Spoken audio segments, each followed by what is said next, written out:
পাটাবাড়ি গান তাড়াতাড়ি নিতে হবে, আমার তো অনেক কাজ আছে।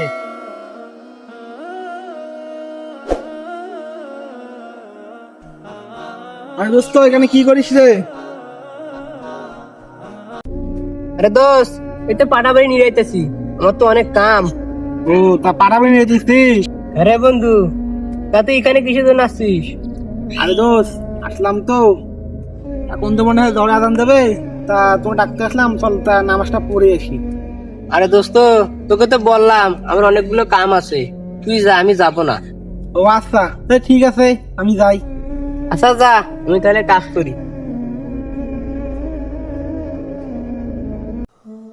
এখন আমি কি করব?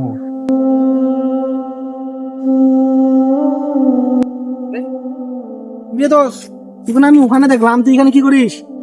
আরে দোস্ত, আমি তো অনেক বড় একটা ঝামেলায় পড়ে গেছি। আরে দোস্ত, কি ঝামেলা রে? কিসব করছিস? কিছু হয়েছে? আমাকে বল। আরে দোস্ত, আমি একজনের কাছে 10,000 টাকা হাওলাত নিয়েছিলাম, নিয়ে ওই টাকা দিয়ে পাটা কাটছি। এখন ওই লোক আসছে, আসে আমাকে বলতেছে যে টাকা দাও। এখন আমি কি করবো? আমার কাছে টাকা ঢুকে নাই, এখন টাকা না দিলে তুমি এটা আমার দখল করে নেবে। আরে দোস্ত, এই সমস্যা, আমার কাছে তো টাকা নাই। তুই টাকা থাকতো, আমি ওকে সাহায্য করতাম। আরে দোস্ত, আমি অনেক সমস্যা পড়ে গেছি, এখন আমি কি করব?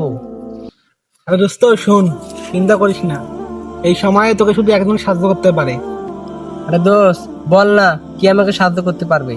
সেটা একজনই পারবে, আর সে হলো আমাদের আল্লাহ তাআলা। আল্লাহ তাআলা তোকে সাহায্য করতে পারবে।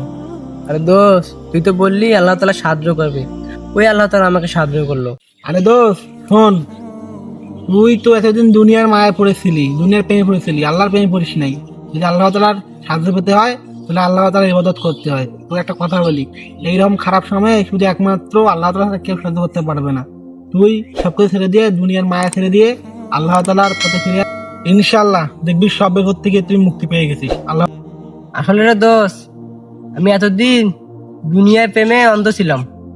তাই দোস্ত শোন, আমাদের সবার উচিত সময় থাকতে আল্লাহ তাআলার পথে ফিরে আসা। দোস্ত, তুই ঠিক বলছিস, এখন থেকে আমি আল্লাহর পথে ফিরে আসবো। এই দুনিয়ায় যদি আমরা কখনো বিপদে পড়ি, সেই বিপদ থেকে আমাদের একজনই উদ্ধার করতে পারবে, আর তিনি হলেন মহান আল্লাহ তাআলা। তাই আমাদের সবার উচিত আল্লাহ তাআলার পথে ফিরে আসা এবং 5 ওয়াক্ত সালাত আদায় করা।